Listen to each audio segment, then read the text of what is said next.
అందరికీ నమస్కారం అండి.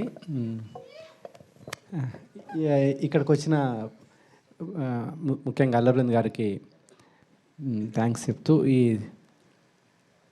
ఈ మిత్రమండలి గురించి చెప్పాలంటే ముందు డైరెక్టర్ నా ఫ్రెండ్ అండి విజయ్ నా ఫ్రెండ్.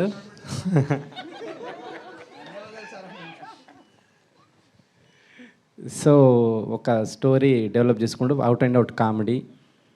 డెఫినెట్గా ఇది డైలాగ్ రైటింగ్ అని చాలా క్రేజీగా ఉంటుంది రైటింగ్. డెఫినెట్గా మీరు ఫస్ట్ నుంచి లాస్ట్ వరకు థియేటర్లో ఎంజాయ్ చేస్తూనే ఉంటారు.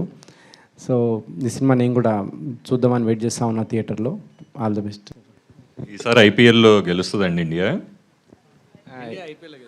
డెఫినెట్గా ఈసారి ఐపీఎల్ ఇండియానే గెలుస్తుంది. సో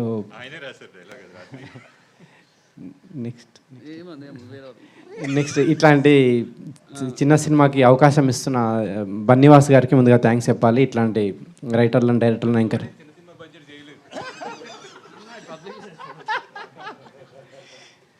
సో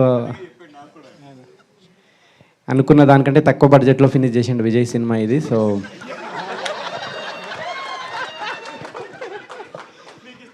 సగం బడ్జెట్లోనే సినిమా ఫినిష్ అయిందండి. సో అంత డెడికేటెడ్ డైరెక్టర్ ఇతను. సో బన్నీవాస్ గారు full happy. So next SKN గారు, నెక్స్ట్ మీ స్పీచ్ కోసం వెయిటింగ్ నేను. ఓకే, నెక్స్ట్ భాను గారికి, కళ్యాణ్ గారికి, నిన్ననే కలిసిన కొత్త ప్రొడ్యూసర్ ఇంకెవరండి, మీకండి, మీకు మీ అందరికీ ఈ సినిమా పెద్ద హిట్ కావాలని కోరుకుంటున్నాను నేను. తర్వాత ఈ ఆర్టిస్ట్ విషయానికి వస్తే దర్శి డిఫరెంట్ సినిమాలు చేస్తూ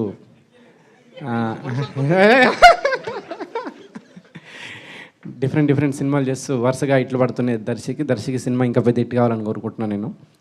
తర్వాత ఇన్స్టాలో చాలా వైరల్ అవుతూ ఉంటుంది ఇప్పుడు Niharika. So first time Telugu cinema Niharika, నీ సినిమా పెద్ద హిట్ కావాలని. ఇటు తిరిగి లైట్గా షై ఫీల్ అవుతున్నారేంటి అమ్మాయి పేరు చెప్పి? లేదు.